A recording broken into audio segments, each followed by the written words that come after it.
how we are implementing that at our school.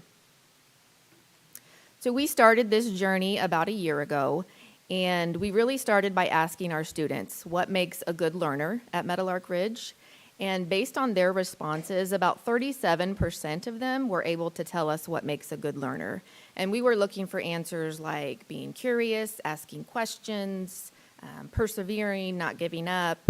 And so about 37% of students were able to tell us that. And the rest of the responses were based on compliance and behavior, such as sitting at your desk, raising your hand, doing what the teacher tells you to do.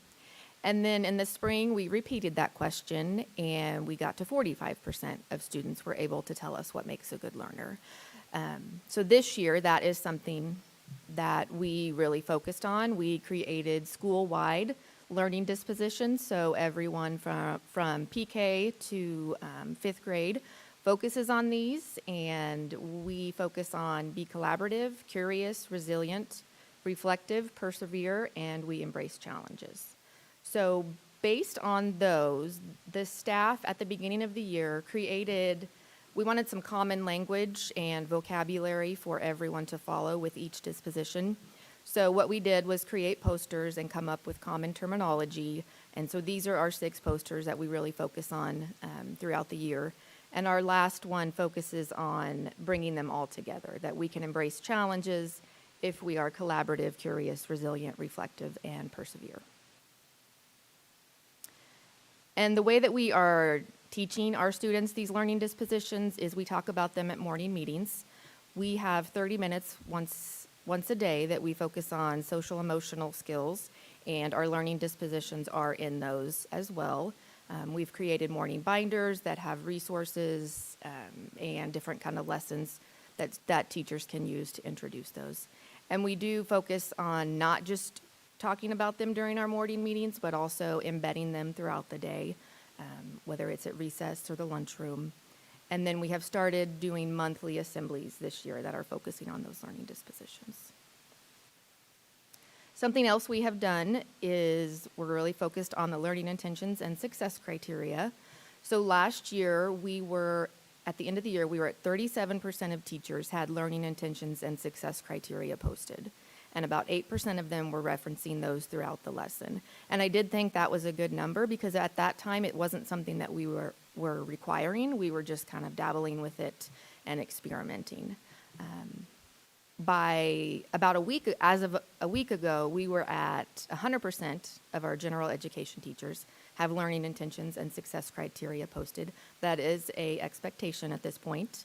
And we're about 40% where they're referencing those throughout the lesson.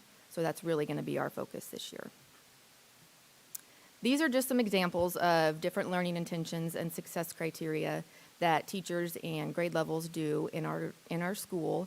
This one is a 3rd grade one, and you can see the success criteria has it broken down into check boxes. So this is something that they go through together and they check off when they meet that criteria.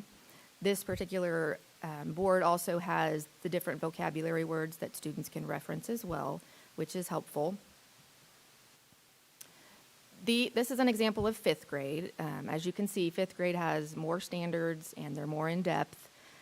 4th and 5th grade actually have, each student has their own copies at their desk. So they get these out every day and talk about these with their teachers as they're going through them. This is kindergarten. This is 1st grade. And so you can see by those different learning intentions and success criteria examples that each grade level is doing it a little bit different. But I really am proud of our teachers for kind of just embracing it and going with it and doing the best that they can with it. So the last thing that we're doing with visible learning is our student response form. So we are wanting to go into classrooms and ask students, what are you learning, why are you learning, and how will you know when you've learned it? And so when we go in and do walkthroughs, this is the rubric, the form that we use. And so based on their answer and the rubric, we give them a 1, 2, or 3. And then on the right-hand side, you can see that's the data that we collect. And we're still in the very beginning stages. We started this probably around the 1st of September. So this is about a month's worth of data. And you can see that we have quite a bit of green and blue in the first column, which is what we're wanting. But this also tells us that second and third column, that's kind of now what we need to focus on. Why are we learning it? And how will we know when we're successful? So our goal this year is that by May, we would like 60% of our students to score either a 2 or 3 on the student voice rubric, which is the what are you learning, why are you learning it, and how will you know you learned it. And currently, we are at 32%. And we are going to focus on this through our district in-services, our building in-services. In fact, on Friday, we have half a day at the school that we are going to talk mainly about that student voice rubric. We focus on these things during weekly PLCs. We alternate between math, reading, and administrators being there to help with those learning intentions and success criteria. That's really been our focus. And then we're doing a lot at staff meetings as well. Do you have any questions for us? What would an assembly be where you discuss this stuff? We've had 2 so far. So our first one was on perseverance, and we do like a little skit. We make it fun for the kids, but we also just tie in those skills as well. As well as the learning dispositions, we also focus on conscious discipline skill of the month. That's something that we're incorporating at Meadowlark as well. So we focus on 2 skills really. But so far the kids have really enjoyed it. And it is fun to hear in the hallway teachers bringing up these terms. Anyone else, questions, comments? Thank you both so much for joining us. Thank you.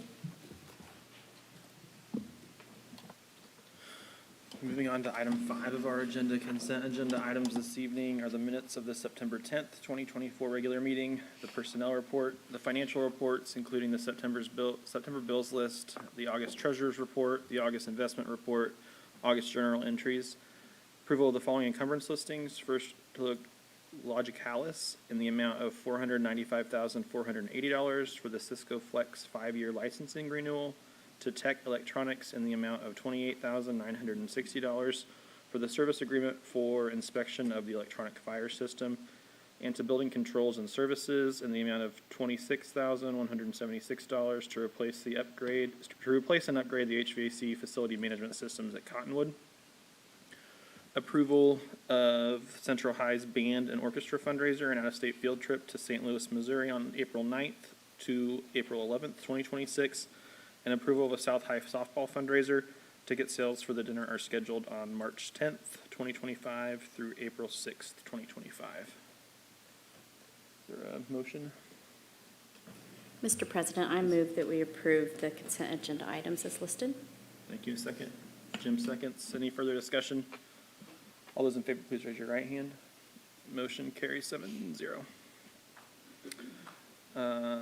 On to item 6, public forum. We did not receive any requests to speak tonight.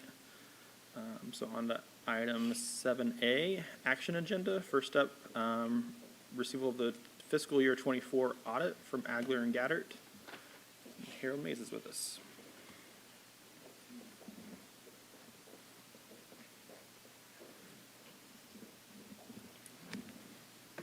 Good evening. I'm Harold Mays with Agler and Gaddert, here to present the financial statements. If you have the audit in front of you and you turn past the table of contents, this is the independent auditor's report. Now this report, it goes on for quite a ways because it has to explain that you did opted out of generally accepted accounting principles and into statutory basis. So it starts off kind of with an interesting process of saying adverse opinion because it's adverse in accordance with generally accepted accounting principles.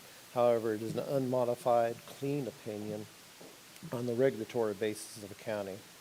Management's responsibility for those financial statements is to give us the information, make sure that it is fairly presented.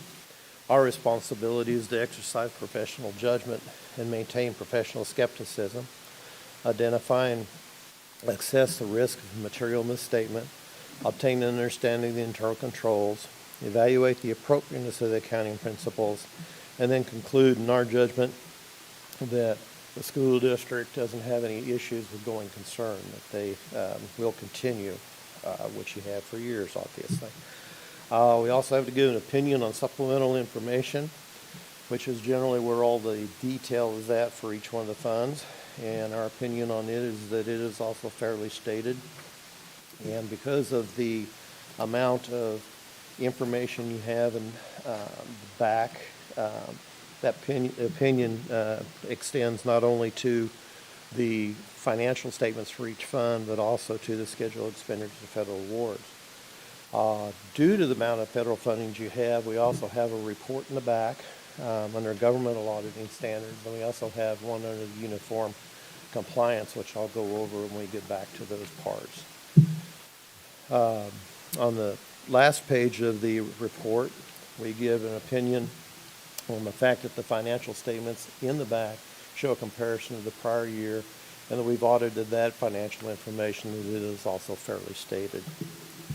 After that, you turn to page 4 and 5, and you get into the combined, basically, report showing all of the financial statement, or all of the funds, and within that, showing how it started out, beginning unencumbered cash, what the receipts expenditures are, and comes to ending unencumbered cash, and then it reconciles back to actual cash balance. During the year, you went from 44.6 million at the beginning of the year to 48.8 million at the end of the year, about a $4,180,000 increase. Some of the funds that increased were the supplemental general is up about 130,000. The capital outlay was up $3,500,000. The professional development was up $183,000, and federal grants, even though it's still sitting at a negative, actually went up $723,000. Bond and interest went up $922,000. A couple of the funds that went down was the co-op. It went down $952,000, and the food service, which went down $279,000. Now, if you look at these and you see the brackets around on the federal grants, generally speaking, the state has statutes out that says that a negative cash balance or a negative unencumbered cash balance is a statutory violation. However, there is one caveat to that, and that is that if you have money coming over that will cover that particular amount, and that is what you have here. You have these federal grants that are really nice about giving you the grants. They're really nice about telling you how to spend them, but they're a little slow on giving you the money. So what happens is the money is spent, and then you have a receivable. But we don't book receivables on this report, so that's the reason it's sitting at a negative. But it's all right because you have the grant money to come to cover that. Okay. After that, I'm going to switch clear back to page 16, which is your summary of expenditures, actual, and budget. And here what you're looking for is to see each one of these funds don't have amount over budget, because that would be also a statutory violation, and you don't have any violations there. All of them are under budget or at zero. General fund supplemental being at zero, and the rest of them being under budget. On page 17 and 18, I'm just going to go over these two funds here. General fund, on this page you get to see the prior year, you get to see the budget, you get to see actual. Prior year you had receipts of just under 55 million. This year, the year we're auditing, is a little over 56 million.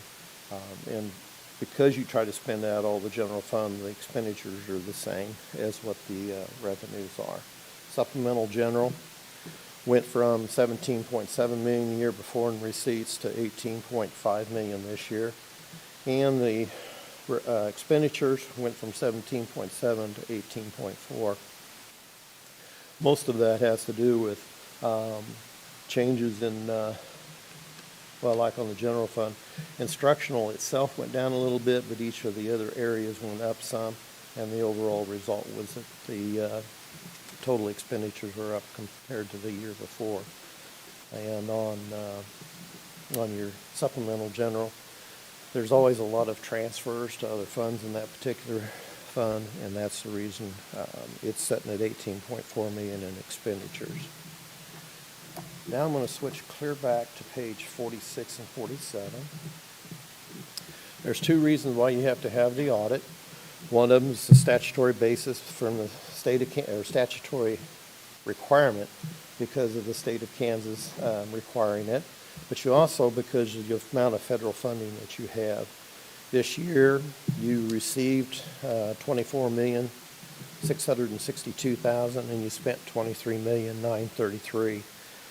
So you had quite a bit of federal money that comes through, and we have to spend quite a bit of time in this area in terms of testing and follow-up as to how the money came in and what it was expended for. And that is why we have the reports back on page 50, 50 and 52. 51 is the report on governmental auditing standards, in which we give you, again, an unmodified, clean opinion. And that is that we felt that your internal controls, we did not have any issues with. Again, that's kind of a negative insurance because we don't audit every transaction. We take a bunch of transactions out of each grant and audit them, but we don't look at every transaction. So we're basically saying that based upon what we tested, that we didn't find any issues. And we didn't find any deficiencies in internal control. And we felt that you were in compliance with the financial statements. Page 52 is another auditor's report on compliance with each major program. So all those programs that we saw on that one page, we have to pick certain ones and do detailed testing. And there's quite a process that goes on there as to if I audited the year before, I should pick another one and that type of thing. I have to cover so much of the total amount that's received. And our opinion on it is also that it is unmodified or a clean opinion. We did not have any issues with internal control or significant deficiencies that needed to be reported. But last and not least, page 55, we end up summarizing everything that we just done. Again, because your GAAP basis would give an adverse opinion, but because your statutory basis would give an unmodified or clean opinion, a good opinion.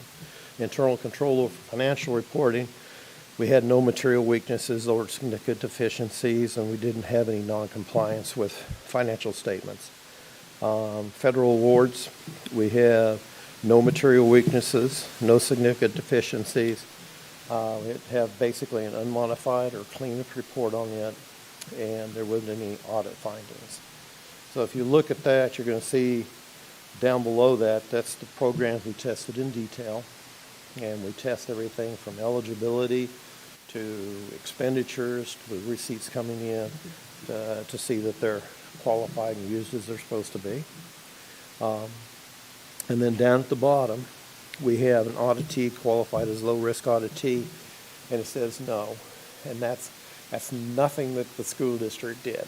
It's basically a requirement that your GAAP basis in order to get a yes, okay? So as long as you stay statutory basis, which almost all the school districts do, and it's a good basis of accounting, that'll be a no because the federal government says that you don't qualify as low risk. Like I said, we did a lot of testing on all these programs. We didn't find any issues with those programs. The administration should be commended for that. I mean, it's a lot of dollars we went through, a lot of looking at receipts and expenditures and testing, and out of that we didn't have any issues to report. So that's another plus and a good qualified opinion. Any questions? Questions, comments? Thank you for being with us, sir. Thank you. Appreciate it. Thank you, and thank you, Lisa.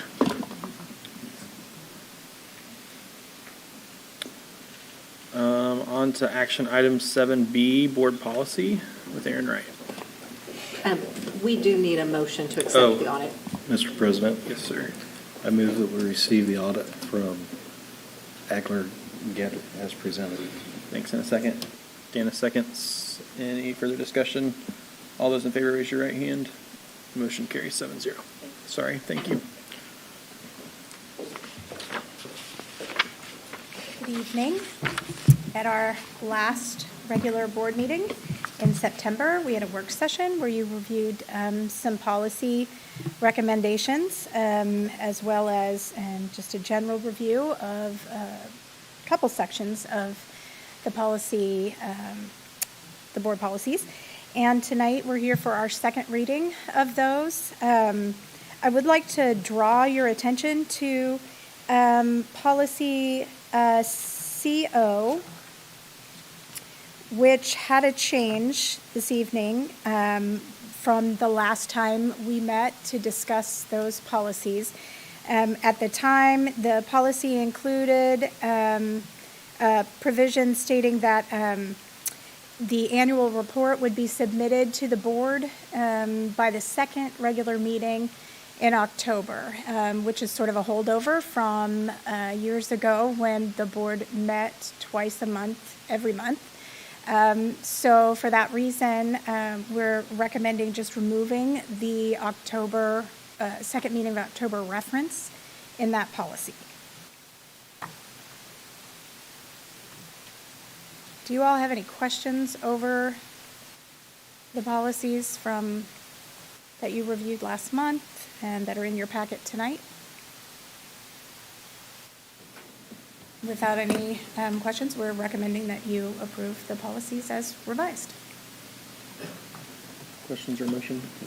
Mr. President, I move that we approve the policy revisions as presented. Second. Bonnie seconds. Any further discussion? All those in favor, please raise your right hand. Motion carries 7-0. Thank you. Thank you. And item 7C, amendment to the permanent trail and utility easement at South High School. Paul Minchie. Good evening. So the city came to us and requested an amendment to a previously approved easement for sidewalk and trail expansion along Magnolia where it meets Belmont. So that's where the actual amendment to the easement would be. I think there's a map probably in your packet that demonstrates where the additional piece of easement is. I would recommend that you approve that amendment to the easement for the city. It doesn't really impact us a whole lot. It's on the other side of the ditch. We can't really do anything with that property anyway, so. Any questions? I move that we approve the City of Salina's request to establish a trail and utility easement on the north boundary of the South High School property as presented.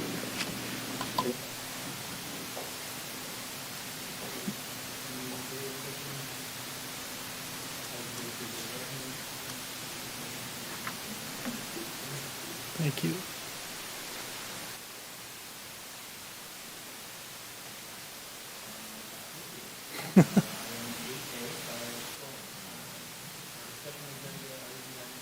Proposal. Okay, again, good evening. So I'm like a bad penny. I just keep turning up. So actually what I'll be requesting this evening is essentially an amendment to the capital improvement project. So I'd like to give just a little bit of an explanation about why that request is coming to you, with just a little bit of history of energy incentives in Kansas. So this is something that I used for 15 years in Missouri, and it was a little shocked that Kansas had kind of drugged the ball on this a little bit. But Kansas Energy Efficiency Investment Act was passed 10 years ago by the legislature, basically authorizing agencies to approve energy incentives, energy rebates for things like lighting, HVAC, any of the big energy consumers. And so the Kansas Cooperation Commission, I think it should be Corporation Commission, tentatively approved in September of 2023, so 10 years later with a 2-to-1 vote. So it was a little difficult to get that through. Then then part of that process is that Evergy requests final approval of those incentives in March of 2024, which was when the capital improvement plan was going on. So that's why it was not a part of the current capital improvement plan. However, funds will be allocated through planned projects that we have available, so we can move things around and make those other projects just come in at a later date. So why do we want to do that now? Well, the initial incentive approval is for 4 years for these different types of rebates, and there is some hesitancy whether it'll be renewed any further. So just this piece of the incentive. So if we're to do all the lighting in the district, it's just north of $2 million, and so we would want to phase that in, step that in, and if we're going to do the entire district, but we don't want to do that all at once, right? There's a lot of reasons why you don't want to do that all at once. One is the upfront cost. Two is when those units start to expire, then you'll have them all expire at the same time, and so you get into some issues there too. So essentially with phase one, what we're requesting is these particular facilities. So Stewart Elementary is a building that we have already started on last summer. We started replacing some of those fixtures ourselves. We replaced 60 fixtures at Stewart Elementary.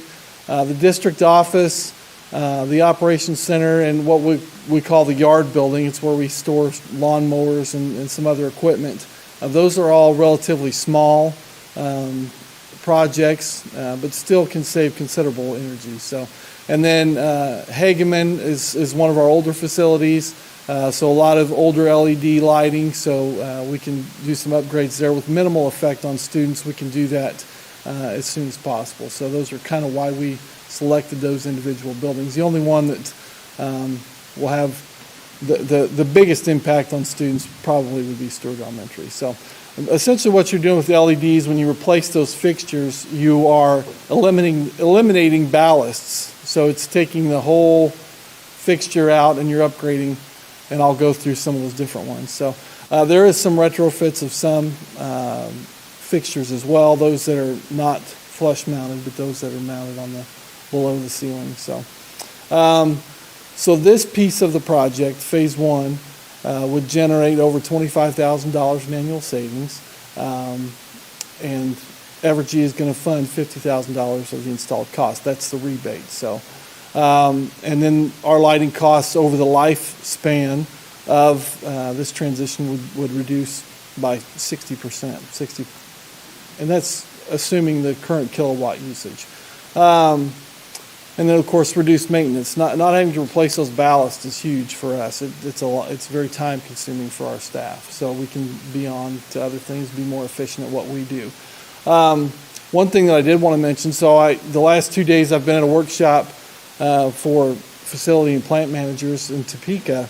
And one of the work sessions that I went to, they had a graph for each school district depicting energy usage. And so it compared to the state average, and I wish that I had time to get that in my presentation because it would complement the school district. You've done a wonderful job of staying below the state average on utility costs.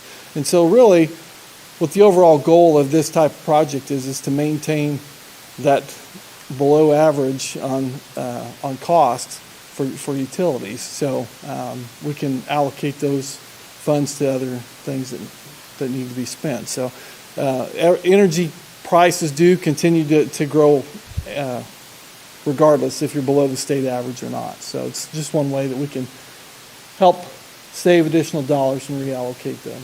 So these are examples of what we're talking about specifically. So high bay fixtures, what we have in our shops, for example, would transition from these fluorescent square fixtures, rectangular fixtures, into the round.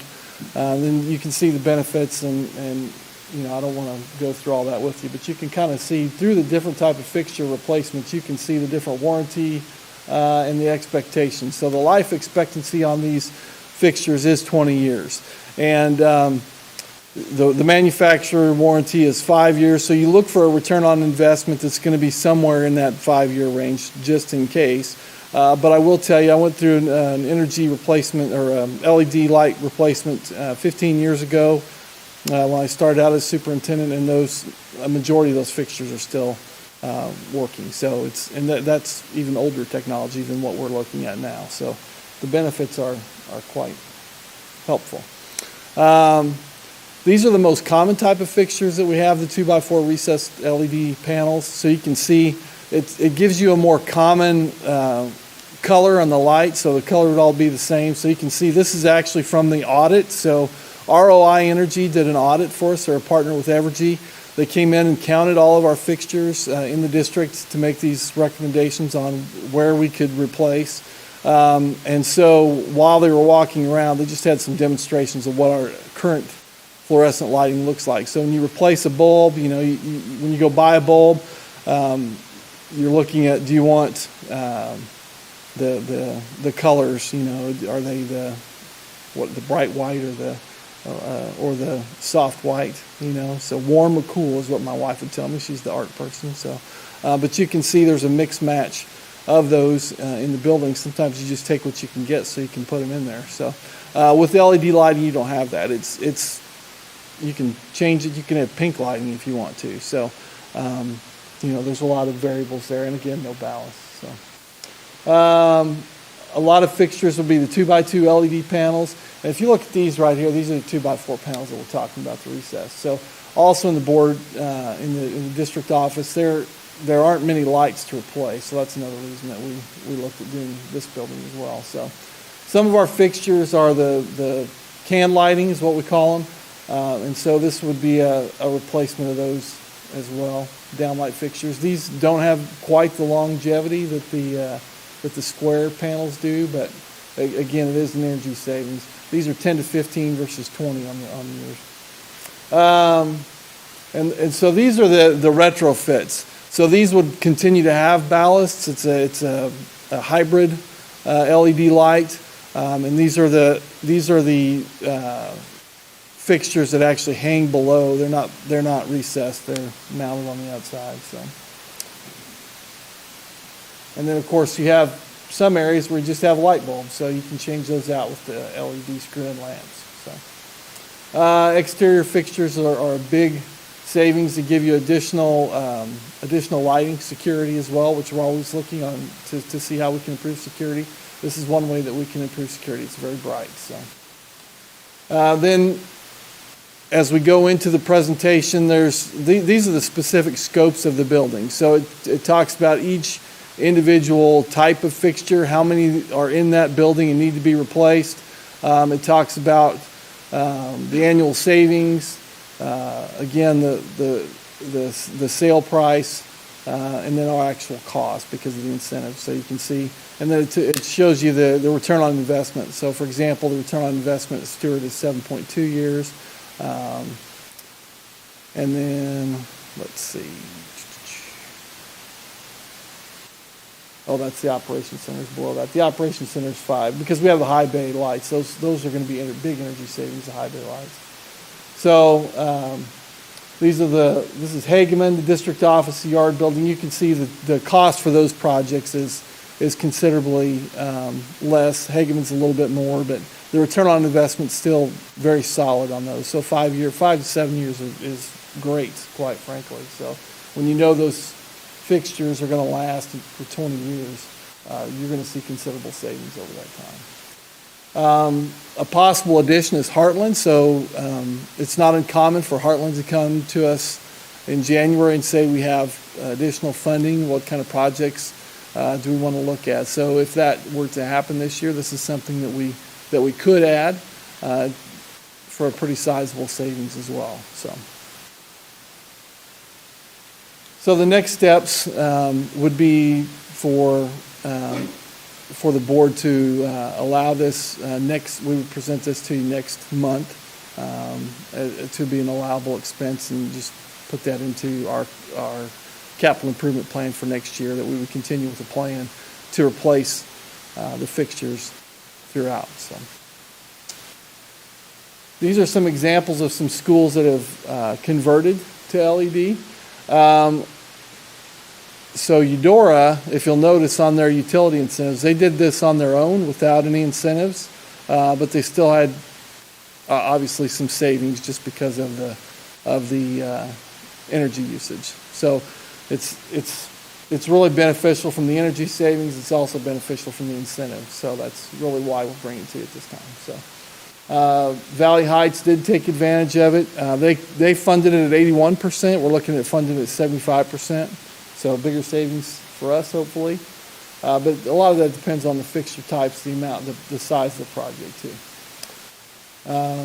Glenwood Community School District, again, 77% customer funded. Something that I'd point out too on all these examples is the return on investment. So their payback's 8.22 years. So we're looking at a better payback on most of these too. So in the end, the comprehensive upgrade summary, the total project cost to us would be $2 million, $2,091,746. That's after the incentives. So that's a savings of $656,000, 76% funded on the comprehensive side. The annual savings, close to $300,000. The payback is 7 years. The lifetime return is huge. And then one question that we often get, this is what we asked when they came and did the audit, was, do we get any overage? Because sometimes you're going to get bad fixtures. So they give us 3% on hand, and then they'll send us the parts that are covered under warranty above and beyond. So the reason you have that 3% overage is so that we can stock that in the warehouse, and if something were to happen, then we could replace it right there. So the request right now is to include phase 1 lighting upgrades for $162,153. That's obviously not right now. This is just a proposal, just a discussion item. But again, it's my hope to incorporate this into the capital improvement plan for next year, but I do want to ask for that at the next board meeting. That's what the request would be. So, any questions? Jim? When would you guys plan on starting this project? So, good question. Thank you. So they can perform these changes during the school year. It depends on the size of the building. So, Operations Center, they can be in there all day, every day, and not interfere with what we do. Stewart's going to be a little bit more of a challenge, so we would like to do that probably at Christmas time. So ROI contracts with, they subcontract out with a specific electrician who they'll bring in 10 electricians to do the work, and so they can turn it out pretty quick. When we contracted it out this summer at Stewart, we had 2 electricians in there. For those 60 fixtures, it took 2 electricians almost 2 weeks to get that done. So, the smaller projects, we can, especially with 10 electricians, they can come in on a weekend and knock those out. So, Okay. So I guess my next question is, how firm do you feel on the 162, 153? that's their quote. Okay. So my next question would be, if I made a motion to move this to the action agenda this evening, would that give you a little longer runway to be able to make those plans? That'd be great. Can we talk a little bit about some questions we've had on the Hageman facility and the logistics of spending $50,000 there without kind of a long-term plan for MIS in place? Okay. I don't know if we want to talk about this evening or if staff wants to discuss that for next meeting. I think we talked about maybe next meeting. I don't know. We had intended to engage in a conversation about capital improvement and to propose to board leadership that we do that during a work session at the November meeting. Okay. Which would delay this, if we want to wait until that conversation is had, that would delay this until the December meeting, because that, of course, would happen at the end of the meeting. Okay. But what we could do is come back with the amount for the facilities minus Hageman. Right. And Paul could look and see, is there another building that maybe we could slide in there this year instead to put a pin for a little while into that Hageman facility so that you could feel confident, if you're confident of this proposal, moving this forward for facilities that you feel good about, going ahead and doing the investment in, and that would give us a little bit more time to talk about Hegeman, if you'd like. Yeah, and we have a price tag for each For all of building, them. so we can, that would be easy to do. I mean, I'm comfortable making, or approving the dollar amount and then allowing you all the flexibility to figure out somewhere else to allocate it, if that would be helpful this evening. I almost, would you like to do that, or would you prefer to go ahead and wait and give them the dollar amount with a different building swapped out for Hegeman? Yeah, I'd probably prefer that option, just so we're Okay. more solid on what exactly we're doing. Okay. That way, we're not coming back and asking you to approve Right. $12,000 so that we have the difference. Right, Thank you. thank you. Thank you. Next on our agenda, item 9, school board reports and upcoming dates of importance. We have the Smoky Hill Education Service Center Legislative Luncheon, Thursday, November 14th at 9:30 a.m., and then Kansas Association of School Boards Conference in Wichita, November 15th through the 17th. Scott, any school report? Ian? Yes. I did finish reading Meg Medina's book that starts out Yaqui Delgado, and I have to record a chapter. I don't know if anybody else agreed to do this. Probably wondering why I should have done it in the first place. But it's a Ms. Medina, young adult author, is coming to South High and coming to Salina. I think it's the only high school in Kansas where she's coming to talk, and she is a national ambassador for young adult books. I attended the Parks and Rec advisory board meeting remotely because I was driving, so I'm going to let Paul give more information on that. I got in on the tour of Central High, and I was really impressed with all the work they're doing to bring the most challenged and the most challenging students to graduation. It was very impressive. I went to see the Heart of Robin Hood at Central, and it was very well done. A great time there. That's all. Thank you. Good evening. I attended the Smoky Hill Educational Service Center Executive Board meeting where we caught up on some fair amount of administrative business pertaining to various satellite facilities and personnel, some of which were the 2025 budget presentation, employee benefit changes, and salary changes, and my nomination and election to the Executive Cabinet Vice Chair. I also attended the local legislative candidate forum put on by the Granny Brigade for the representative candidates Buzz Kirk Blake, Crouch Malone Grievous, and Representative Sanders that were there. And it was very informative as far as the information that's presented and the way that the candidates answered them. I attended the Salina Parks and Recreation Advisory Board Committee meeting with Ann as well, where she was driving. And we discussed some of the fee changes that had changed for the athletic facility use, and then we voted to declare the Glenford Hill Park as a surplus property where there's a tentative plan to move the equipment from where its current location is across the street over to Indian Rock to relocate that, and that would release us from having that piece of property as a surplus property anyway. And so we also discussed the revenue shortage that we had for Kenwood Cove for this year versus the prior year. It was about $50,000. Also participated in the Salina Educational Foundation breakfast event, which was fun to go there and visit with everybody and get informed on all the things that we're looking forward to for the visit of the author and some of the other initiatives that are going on right now. And then also attended the Board of Education building visit at Salina Central, able to tour the building, shop facilities, and visit a bit with the teachers and students, and it was very interesting, good fun. Thank you.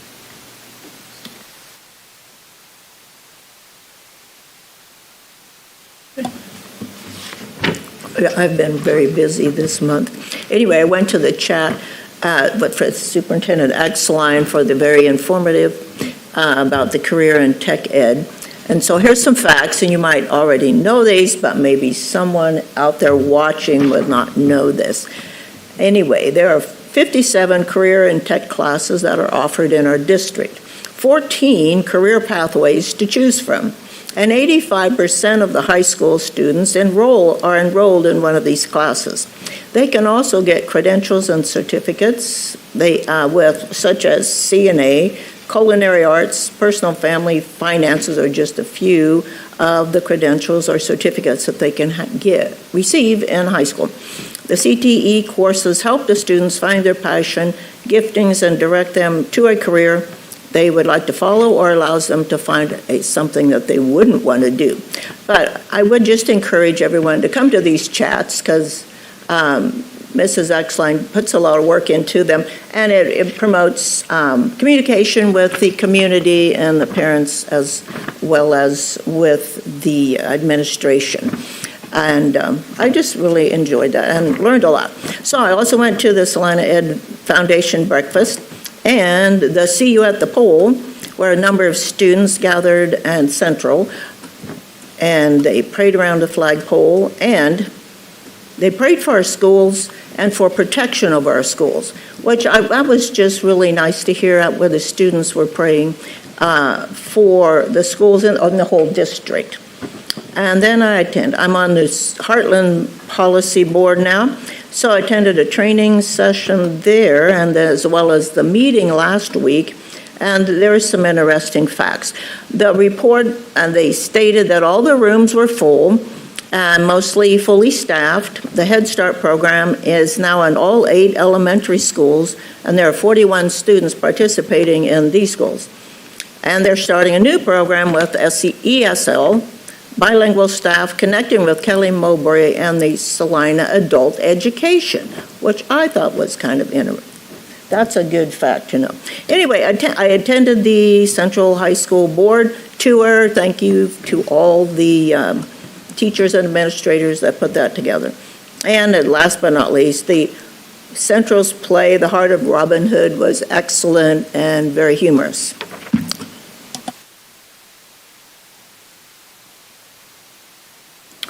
I had the privilege of attending the Central High Board tour, the CKCIE Board of Control meeting. I don't think anything big to report from that, and the SCF Sign Education Foundation fall breakfast. On to Superintendent's report with Superintendent Exline. Okay, just a couple things to share with you. First, I always enjoy those SPS chats. We are going to have several more of those this year, and those will be publicized through the local media sources and through our social media as well, and on our website. So I do enjoy that conversation with our patrons, and it helps me know places that we're really doing well and places where we need to grow a little bit. And so that, I think that time is productive and well spent. We have had several recognitions here in the last couple weeks that I just want to share with you. We did honor our Teachers of the Year, Mandy Ediger, who is at Lakewood. She is a special education teacher, and Laura Bond, who is at Oakdale. She's a first grade teacher. If you ever can get into either of those ladies' classes, boy, do it, because they have some magic going. And then today, we were able to go out. We have a partnership with Next Tech, and we do a Growing Greatness Award. That is for staff that is outside of the classroom. They can be paraprofessionals, they can be maintenance and operations, they can be food service. Anybody that is not a teacher in the classroom is eligible for this award. And so we awarded Liz Garwood. She's a paraprofessional at Stewart. And her kids were so excited. Those little kids, when you go in to do these awards, it's fun. And then Colin Johnson Couch at Operations. Both of them were awarded today, and so it's always nice to recognize our staff that goes above and beyond. Today, I did meet with the Chamber and a group of community leaders to start working on the legislative platform, that joint legislative platform that we always do, and it's nice to have a community that works together on that kind of communication with our lawmakers in Topeka and at the federal level as well. And so just really productive conversation.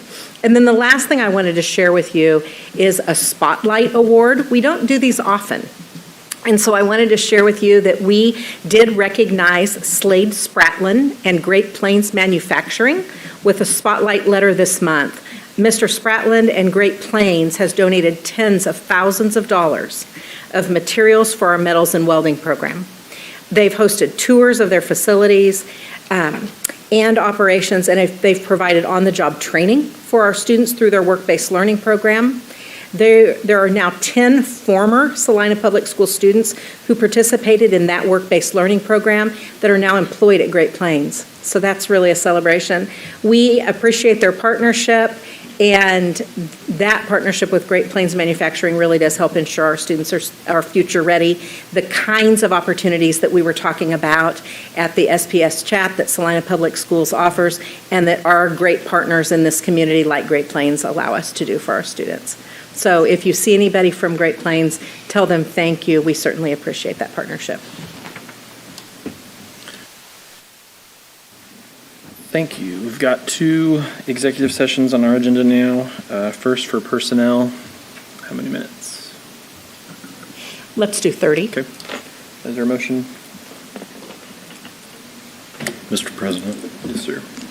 I move that the Board of Education go into executive session at 6:25 for 30 minutes for the purpose of discussing personnel matters of non-elected personnel and their contractual obligations, because if this matter were discussed in open session, it might invade the privacy of those discussed, and that the Board of Education reconvene into open session at 6:55 in the SEC room. Thank you. Is there a second? And seconds. Any further discussion? All those in favor, please raise your right hand. Motion carries 7-0. Recess into executive session until 6:25 and reconvene here back in this room.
We are back in open session.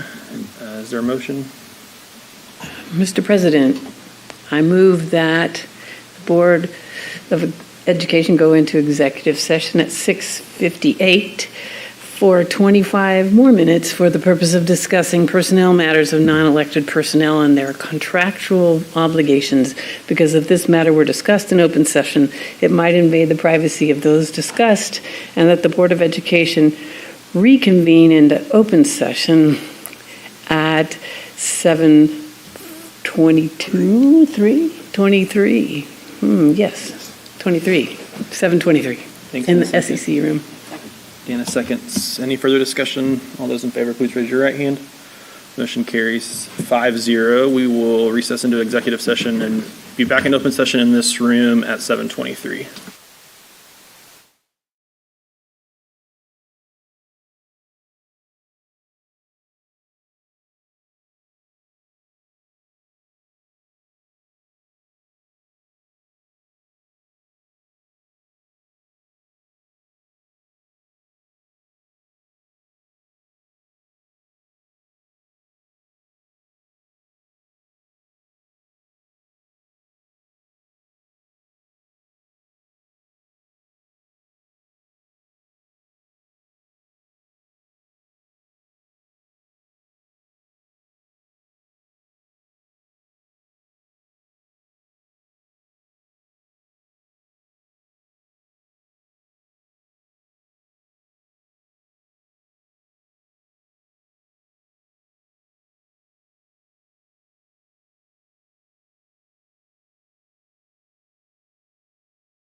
We are back in open session.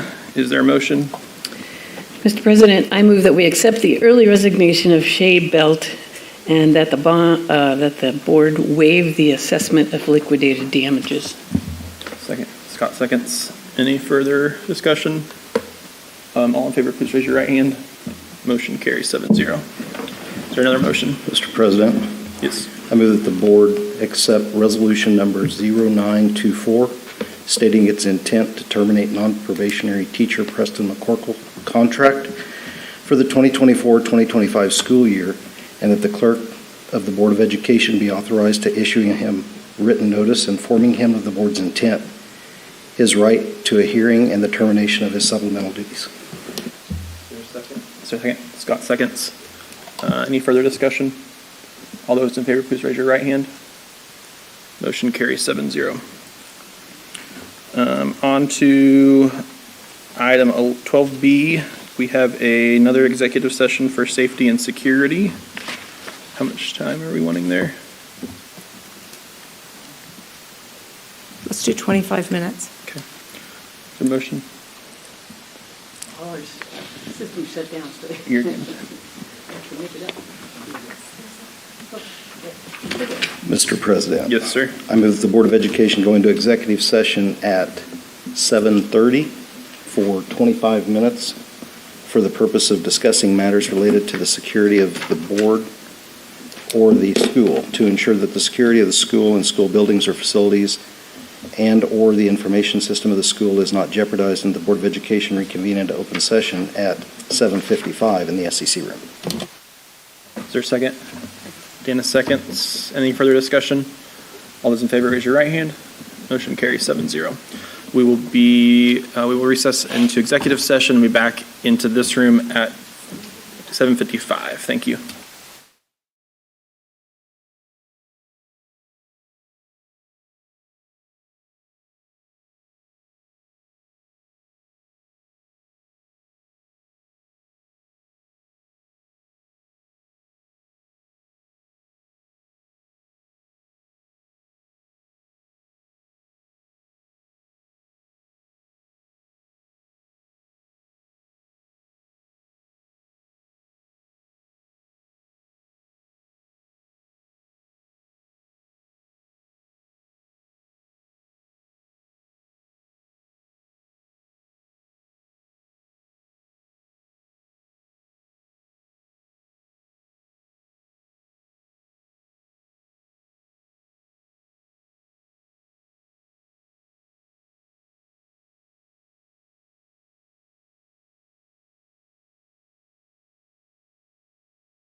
We are back in open session and have no action to take after that executive session on safety and security.